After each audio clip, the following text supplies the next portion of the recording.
Okay. Welcome, everyone. This, of course, is the George Bugoda Show Live. Another show that I want to put out and give to everybody where we can have a little bit more chats about this football that we're having in a little bit more, a little bit of a more structured way. Anyway, guys, today we're going to be talking about four things. We're going to talk about Ria Ledwaba and her fight with ISAFA. We're going to talk about Pitso Mosimane and his new mandate. Apparently, Pitso has told his agent where he wants to go now. And then we're also going to speak about Dr. Irving Khoza possibly stepping down, as well as the last one being Mamelodi Sundowns being in line for 1 billion rand. 1 billion rand that they can get this year if they qualify for a certain tournament that's happening next year for the first time. Let's start off with Ria Ledwaba. So, if you haven't been watching the news for a lot of time, Ria Ledwaba is actually back in the news because she is going toe-to-toe with ISAFA. If you don't know, on March 6th, Ria Ledwaba was then was given the status of persona non grata at SAFA, meaning that she couldn't take any part in any footballing that happens within the country. And then also, it just so happens that 3 days later, I'm not going to say they're related, I'm not a conspiracy theorist, SAFA just so happens to be raided by the Hawks. And now, over the past week, that persona non grata has been lifted. Now, if you don't know, Ria Ledwaba was one of the NEC members, the vice presidents of SAFA, a while ago. She used to have a team called Iria Stars, which was bought, the status was bought by the league. When the league changed from an 18-team league to a 16-team league, she was one of the teams that was taken over by the PSL, essentially removed by the PSL, but still served as an NEC member, and she has a long history in South African football. Now, that has been lifted, and she's been talking a lot about contesting and changing South African football. The last elections that SAFA had, she was one of the candidates to take part, completely decimated by Danny Jordaan, who managed to get 218 of the votes, if I'm not mistaken, versus her 24. So it was a landslide win for Danny Jordaan, and now she's back wanting to change football, giving out a call to legends such as Dr. Khumalo that they must stand up and they have the power to change what we call this SAFA of ours and how it's structured and how it runs, right? She's also called on fans to back her, fans to come out and support her, and she's also got the support of former NEC members, people like Leslie Sidibe, former CEO of ISAFA. You have people like Dennis Mumble, who was also CEO, if I'm not mistaken, and Vernon Seymour, and those type of people who've come out in support of her and her wanting to change football and her being the person that they want to put in front to change it. Now, honestly speaking, I don't mind the call for a change. I don't mind that Ria Ledwaba is speaking out, and I don't mind that Danny Jordaan that people want Danny Jordaan to be removed. My only issue is that it feels as though our football is being run by the same people. And it feels as though these fights that they're having are not necessarily fights to try change football for the better, but it's more fights to see who can sit at the table and who can lead the charge.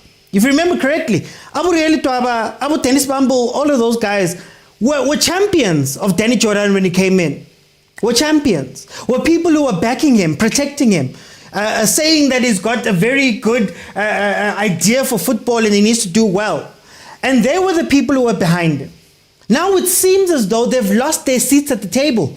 They've fallen out of favor with the person who's in power, and that is what's causing this. And that is what scares me, that maybe this fight, all of these things, are not coming from a sincere place. Not coming from a place where we want to genuinely impact South African football. We see that structurally something's wrong. I don't hear of candidates coming out for these NEC positions, candidates coming out for the presidentship when they're trying to take out Danny Jordaan. I don't hear them speaking about how they want to fundamentally change how football runs in the country. It feels as though all of them are coming in to try get a handle of the power. And for me, that is part of my issue with this. My other issue is, guys, why are we looking back Why are we looking back to Dr. Kumalo, Ria, Dr. Irving Khoza sit in the NEC, their vice presidents? Why are we looking to them to change football? Where are the new names that are going to take our football into the future? Are the legends qualified? Are the legends the right people? Should we not be looking for administration people? Think about ISAFA right now. Think about ISAFA right now. How many of the NEC members, how many of their vice presidents are actual football players? Just think about it. How many are actual football players? Or are they just really great administrators? About Dr. Irving Khoza, wonderful administrator. As far as I know, I don't think he's played football professionally. So when you look at these type of things and you see Safa, that is the issue I have. The other issue I have is that, guys, we're not all as powerless as they seem to be. They're making it out to be. Think about it. Mamria came out and said that how decisions are made within SAFA is that Danny Jordaan calls this one and that one calls that one and that one calls that one. Then all of a sudden a decision is made. A decision is taken. Then they move that way. Are we really to believe that she can't make those calls? She can't make those moves? She can't whisper? Or is that part of the problem that I'm speaking about with the way our football is structured? I don't know, guys. Do you know that there's 57 NEC members? 57 NEC members. 4 vice presidents. Natasha Chikla's former Sundowns owner is one of them. Dr. Irving Khoza, by virtue of being the PSL chairperson, is one of them. And then there's 57 other people. Do we know the 57 other people? Why are they voting? Who are they voting for? Why are they loyal? Are we going to see other people who fall out of power later on also come and want to fight this thing? Whereas when they were part of these structures, they weren't fighting. But I will give her credit. The one thing that I really enjoy about what she spoke about, I really enjoy, was her saying that SAFA must be disbanded from the top to the bottom. Hi guys, no, too much politics, too much personal fights, too many of these things are happening at SAFA. And for me, it's born from these people. Today Nyatanda, tomorrow I'm Kestin Nematandani, the next day I'm Danny Jordaan, the next day I'm with this one, but then I want to call the legends and this one needs to... No, guys. Happy these are older people. Are we really trusting on older people to be the guys that run football? To come with new ideas? Yes, there is a place for experience. There's a place for experience. But are these people the ones we should be looking to in order to take football forward?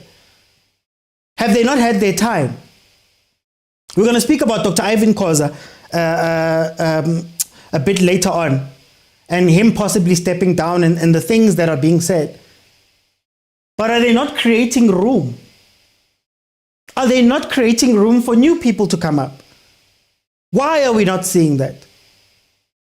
People can go out into the wilderness, not do anything with SAFA, and all of a sudden we see them back. Who knows? Maybe Kestin Nematandani will also be back. His ban ended 3 years ago. I'm sorry, guys. And we need to start asking questions. 57 NEC members that all have votes, that all have a say. Yes, they're provincial members. Yes, do we know them? Do you know? I'm in Gauteng. Do we know who the Gauteng member is? How they elected? What they do? Can we trust that those people are the ones that are doing the right thing? Or are we always going to see Danny Jordaan, but when the votes come in, it's 218 votes to Danny Jordaan versus 21 for Mamria? That's our football. But anyway, guys, I just wanted to briefly touch on that.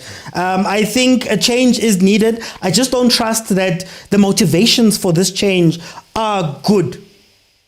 I don't trust that. I think it's people picking their own sides and looking to get their own power. Danny Jordaan has been a problem for how long? How long? When was the 2010 World Cup? 14 years ago. How long?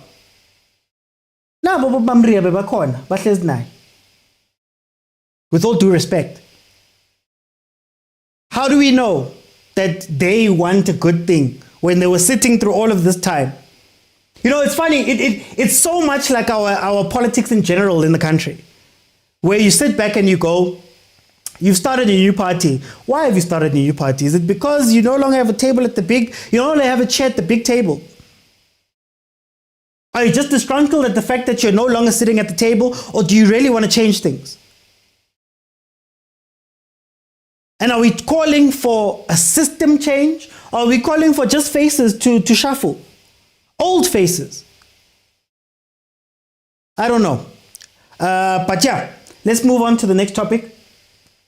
The next topic for today is going to be Pitso. Coach Pitso Mosimane jingles himself. A lot has been said about Pitso. We've all been angling for him to get jobs all over the place. Some have been talking about Kaizer Chiefs, others have been talking about Europe, others have been talking about national teams, and he himself has been taking a lot of jobs on.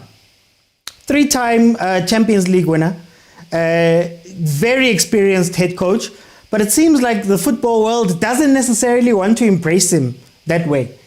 And I think currently, he's at Abba. He's coaching in the Saudi Pro League. He's coaching Abba. They're currently 17th in the Pro League. But to be fair to them, they're 3 points from safety. 17th in an 18-team league. And he's trying to get them out of relegation in his 4-month contract. And we now have a little bit more knowledge about where he's going to go next. His agent, his wife, has come out and said that he's looking for a national team job. That has been the mandate that has been given to his team over there at M10 Sports. They've been told that he wants a national team job, but he's still open to other projects. We've heard a lot from Coach Pitso. Said he wants a project, he wants a challenge. He's spoken about Europe, but this is how they're going to go. And there are jobs available. Nigeria fired their coach just now, the guy who got them to second place at the AFCON. And it had been spoken about with JJ Okocha backing Coach Pitso to go to that national team job and be in that team, be in that space over the club stuff, which is great. I think Coach Pitso would be a great national team coach. I think giving him the pick of a country, giving him the pick of all the talent in a country could build a strong national team. It could be a little bit easier. Him and his team, I believe now it's 12 people on his team, according to journalists. It's 12 people that are now joined on his team. I think 12 people for a club. Hey, it's a tough thing for clubs to do, to bring on the entire team into the space, which is an issue. But I do think Coach Pitso would be a very good national team coach. I think that the skills that he learned, the management skills that he learned, come more from the national team than they come from club football. I think the Pitso we got after BAFANA was a completely different person. And I don't know if this is just him trying to angle again towards getting into Europe, maybe going in by way of national teams, being seen on an international stage. Maybe that would take him somewhere. But what type of teams are going to want him, and what type of teams will take him? I feel as though Coach Pitso's plan, or supposed plan, where he had said that he's going to start a national, he's going to edge his way into Europe by way of the Arab countries, is kind of failing. And this might just be another scheme to try get into Europe. And I don't know if this is the way to go. Now, I don't agree that he should come back locally. Don't come to Kaizer Chiefs. Do not waste your time. Do not waste your expertise. Do not waste your team. All of that coming to Kaizer Chiefs. But if you're going to take another random job somewhere, how beneficial is that going to be for his career? You guys know I love Coach Pitso. I love him. But he's been in the wilderness. And I don't think that what he's been doing up to this point has been helping him out. So let's see how Coach Pitso fares in this new thing. Apparently, the 4-month contract, there's a trigger for a longer-term contract should he save them from relegation. But we'll see how that goes. I still wish the best for him, but yeah, he's been struggling. Okay, next big topic. There's rumors that have come out that Dr. Irving Khoza is looking to step down from being chairperson of the PSL. Dr. Irving Khoza, of course, as we know, one of the most important people in South African football, especially on the commercial side, when it comes to the PSL and the NPSL as a whole, and the NSL, sorry, as a whole. He has steadied the ship and run the ship for years. For years. Dr. Irving Khoza has been, for decades actually. Dr. Irving Khoza has been running the ship, and a lot of people have pointed to him as being the mastermind of everything.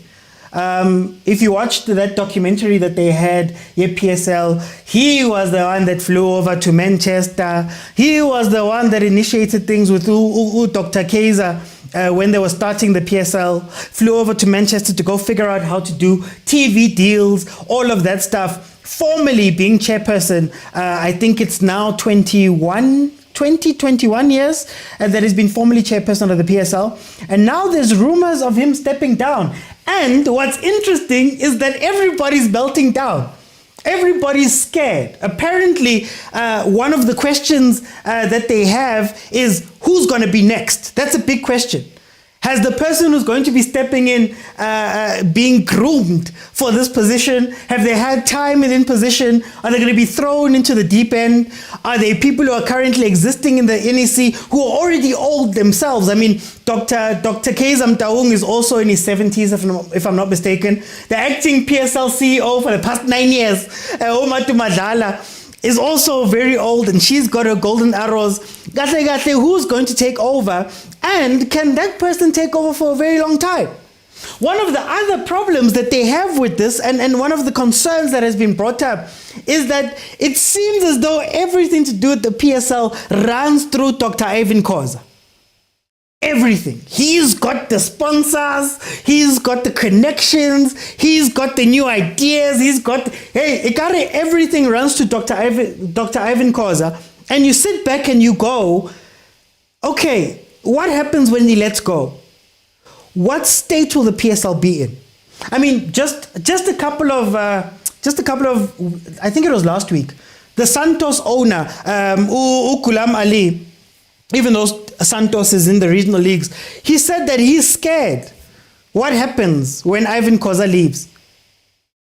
Old owners are saying that. And with the league in a very tough situation, where sponsorships are tough for teams, where we're looking at these TV deals and streaming and how to move this forward, does losing Dr. Irving Khoza become a big issue? I want to reference what we spoke about earlier. Abo Mam Ria Ledwaba coming back and looking at SAFA seats. Is that not what's going to happen when Ubab Irving steps aside, Dr. Irving Khoza steps aside?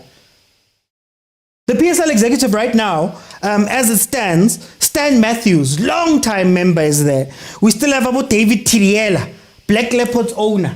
We still have so many of the older people still holding on to power within our league. And the sad part is that they're not opening spaces for younger minds to come in. We don't have the same type of movements that created a Dr. Irving Khoza, that created a Danny Jordaan, let's say, that created a lot of these people where they came up through the ranks. Who steps in, and are they ready to step in? That is the question. That is what's holding the PSL. And it might be something that's holding the PSL back even. This also brings about the question that should club owners and people who are invested in these clubs be the ones running the league? Because it creates all types of loopholes. All types of loopholes. Think about it. Think about it. If we look at the executive, I own a team. Why would I vote against status selling? I'm in a tough space. My pocket is lit in my pocket. Easily, I can just go to somebody and say, there you go. That's a conflict of interest. For example, And how many other conflicts of interest exist? Because our owners are running this league. Chairperson, Pirates. Vice chairperson, if I'm not mistaken, Chiefs. Acting CEO, Golden Arrows.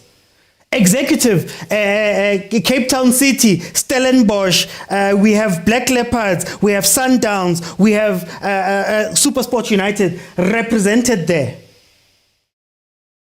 Can we trust that the decisions made at that level are going to be ones that are for the good of the football? And that we're not going to see the same thing, especially from owners that have been there for a very long time. And I know people are going to speak about old players. Oh no, the players should step in. Guys, are the players administrators? Do the players have the connections, the experience? Have they been building that for them to step in? I made the example previously again about Ria Ledwaba that Jordaan is not a former player. Dr. Irving Khoza is not a former player, or to the level, is not a former player. A lot of the people that are running our football just happen to be really great administrators. Do we have those administrators that can step in? Should we move to a situation where we run it like a company? Shareholders can be the teams. We can say the teams are the shareholders of the league, or the board of the league. But the actual day-to-day running should be given to other people. Who are these other people? You know, there was a fight that Chipa had, Chipa Mpengesi, well, he referred to, that he was meant to step into the executive. Now, Chipa United has been in our league for, I think it's 10 years, 10, 11 years now. There's been a fight where they were speaking about it. And he said that he was meant to step in because David Tiriela's Black Leopards had just been relegated. Jiggy, he buys a status and is back into the executive by virtue of now jumping into that, right? Well, bringing his team back. Those are the type of loopholes. And then when Dr. Irving Khoza steps aside, are those people going to step in?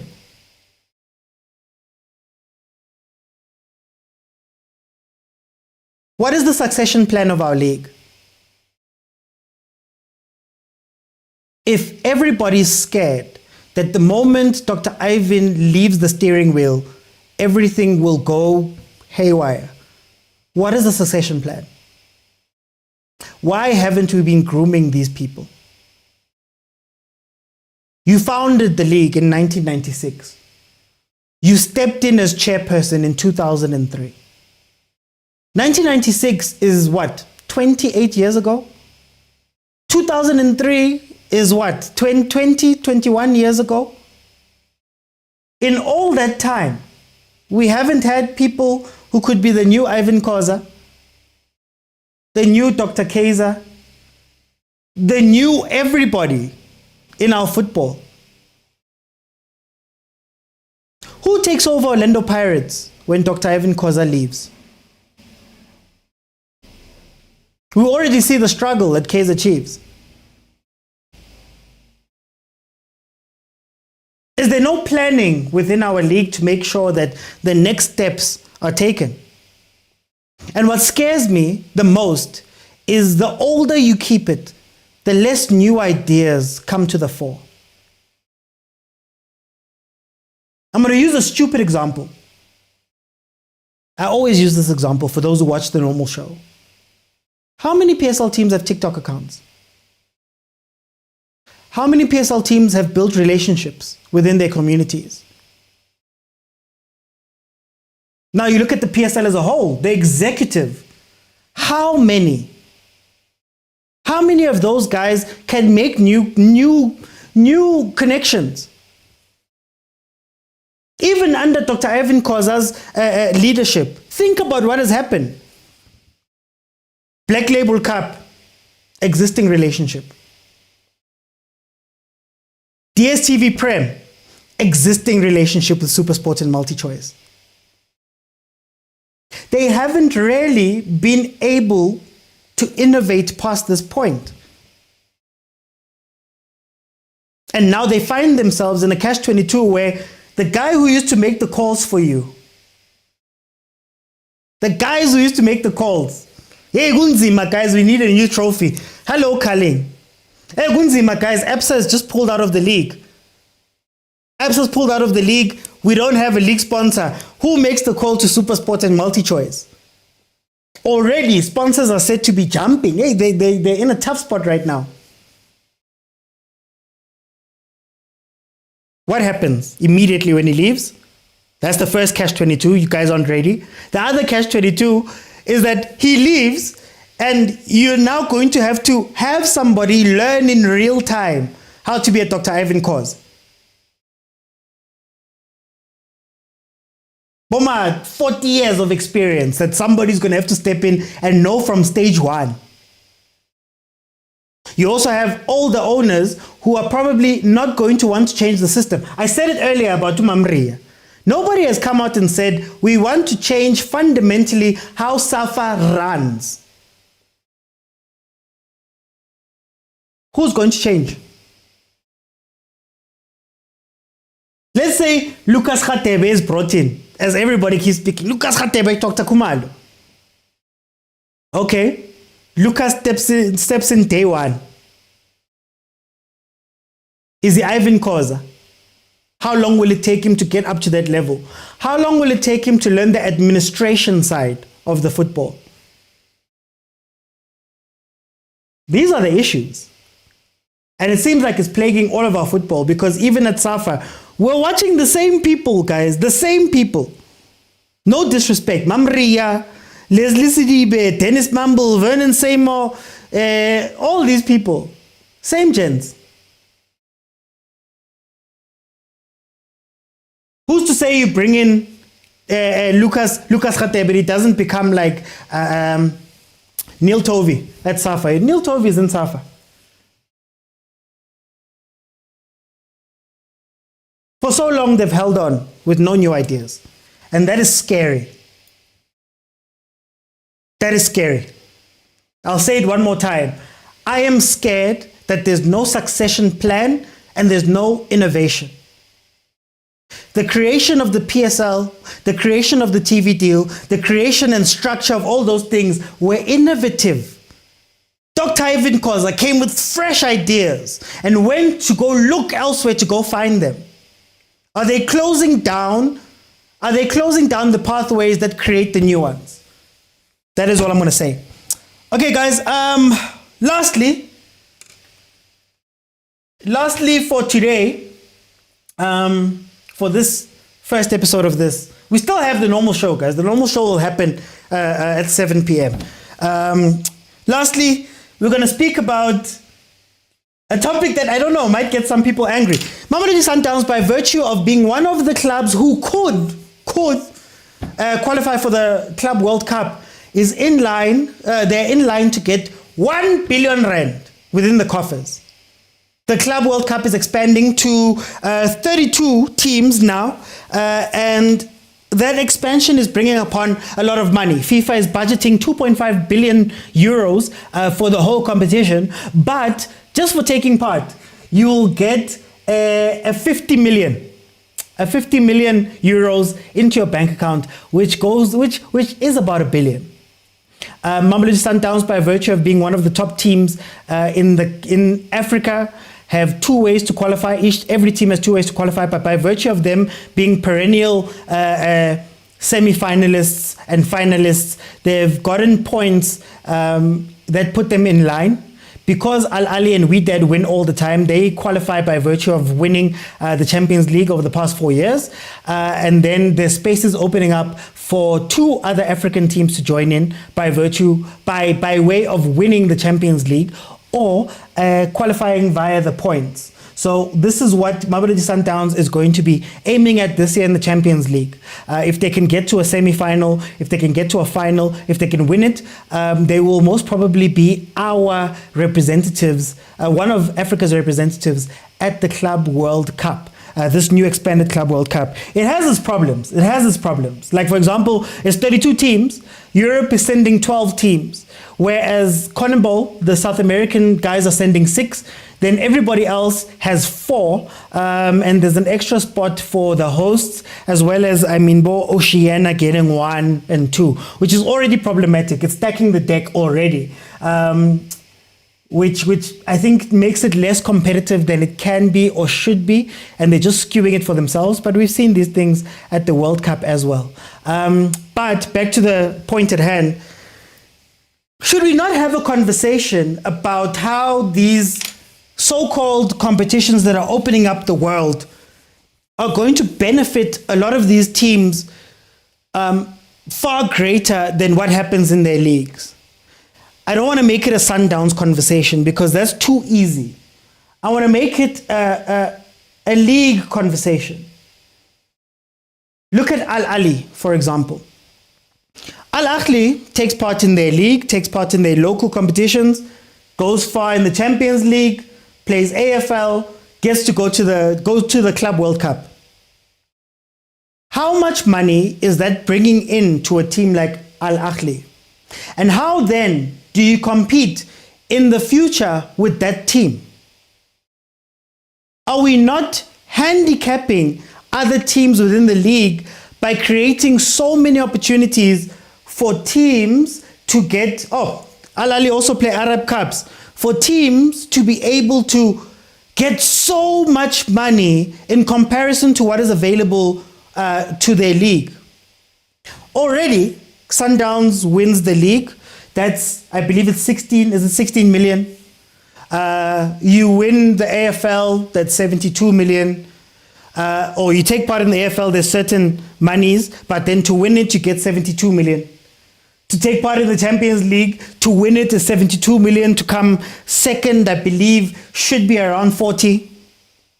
Oh, and by the way, you're going to go play at the CAF Champions. We're going to go play at the World Cup, Club World Cup, which can give you another billion on top. Are we helping or hurting development? And I can understand why Europe is doing it. Europe has 12 places.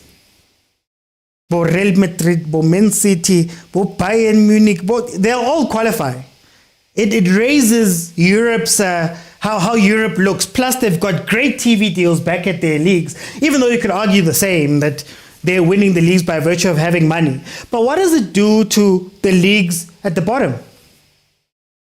You're already complaining about Mamelodi Sundowns signing all the stars. Not entirely true, but Mamelodi Sundowns is signing every player. What happens when they have 1 more money? And what happens when they have 2 more need? You can't have a squad of 30 when you're playing in this many competitions for this amount of time.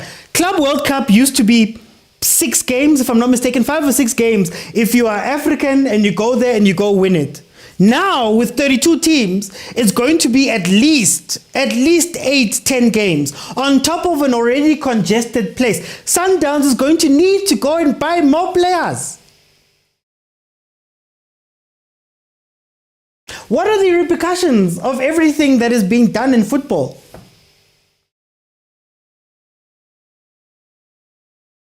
Think about it. You need a squad of, let's say, 50, 60. Let's say.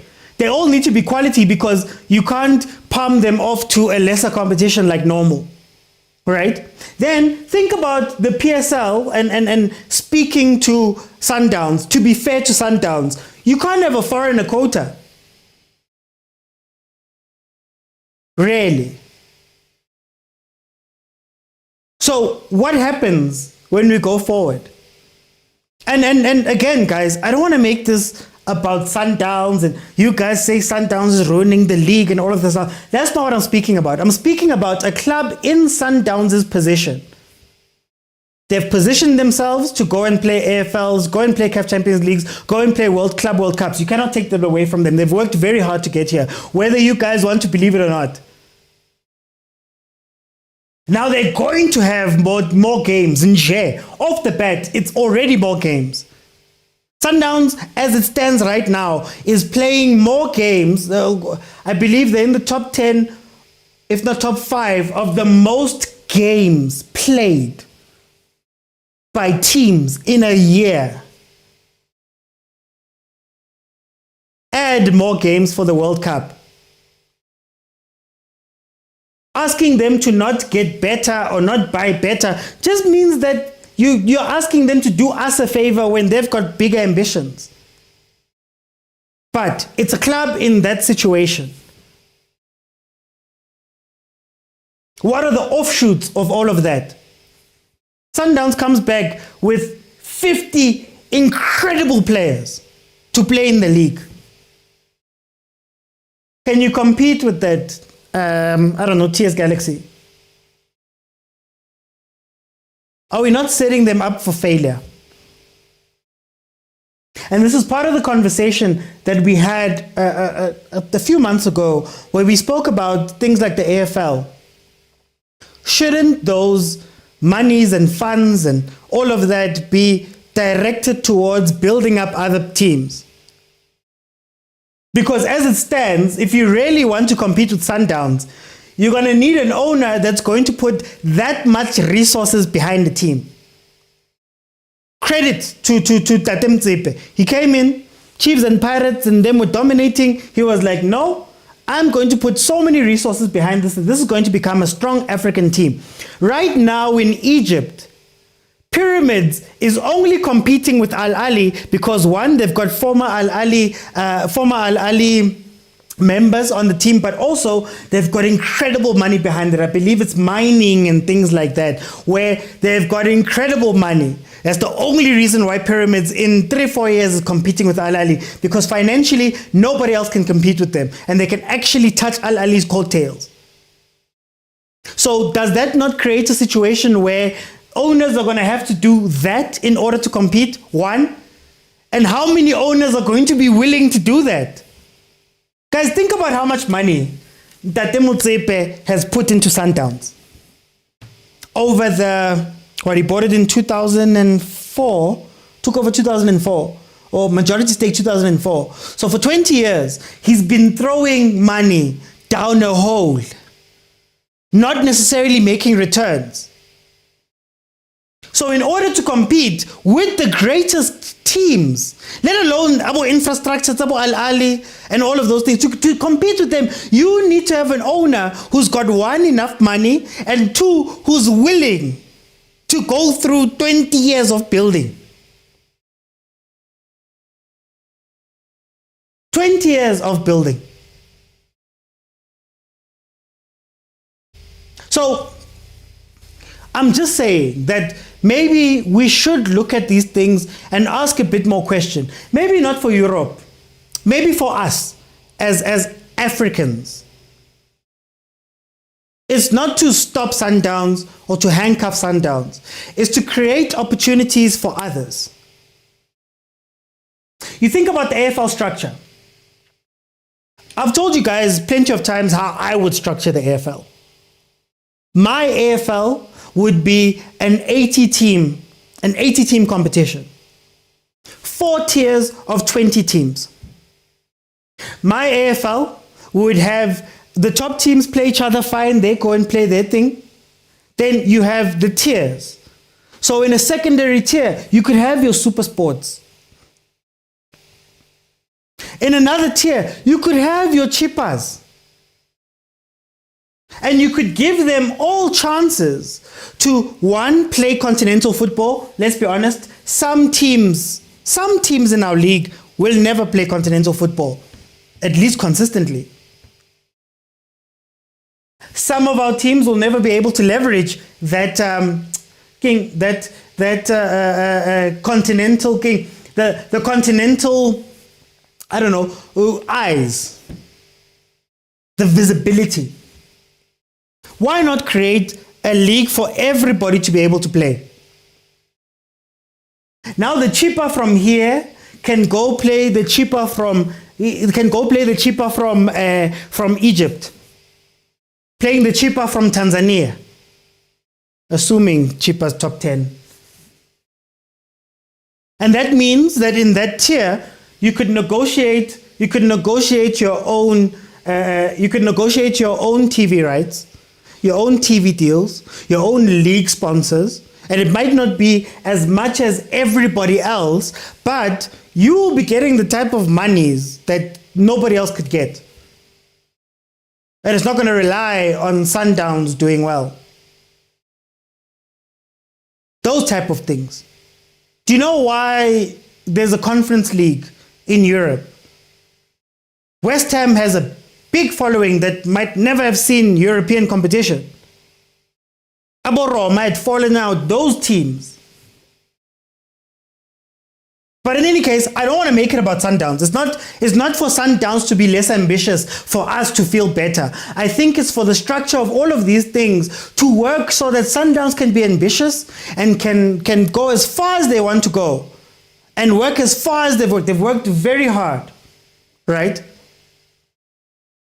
But to create opportunities for other teams and leagues to join in without necessarily needing more billionaires and more people who are willing to spend money, while also not being allowed to spend money by financial fair play, while also being handcuffed by certain things, all those different things. All those different things. So yeah, anyway, Club World Cup is coming in. Mamelodi Sundowns stands a chance to qualify for a team, for a tournament, and just by virtue of them qualifying, there's $1 billion that could be coming in. We've spoken about Dr. Irving Khoza, the rumors about him stepping aside, and what that means for the future of the PSL, what that means for the league, and what that means to questions that we've asked about the succession planning of the PSL when it comes to this, and how much work has been done to open up pathways for innovations to be able to come in. We've spoken about Pitso Mosimane and his new mandate of saying that he wants to be a national team coach, and that is where he is aiming everything, right? And then Ria Ledwaba fighting ISAFA. Guys, thank you so much for joining me. I will see you then on Wednesday with this again at 12:30. Thank you guys so much. Please remember, there's the normal show where I open up and everybody can speak and we have deeper conversations with you, where you can call in via TikTok, Monday to Thursday at 7 p.m. And then on Fridays, it's the members show, those guys that I speak to on WhatsApp a lot on that side. So if you want to be part of that, go on over to YouTube, click on subscribe, click on join, and then you'll be able to go there. If you have not followed, please follow now. On YouTube, if you have not subscribed, please subscribe right now. I'm going to put these things up later on. And please also support some of the things that we're doing in terms of content that are not available. Go to Supersport. There's no place where you can call in and have a conversation about football to the level that we have conversations about football, other than that 7 p.m. show that I have. And also you can watch a little bit of a deeper conversation about these things here. But guys, thank you so much. I'll see you guys at 7 p.m. tonight. Bye guys.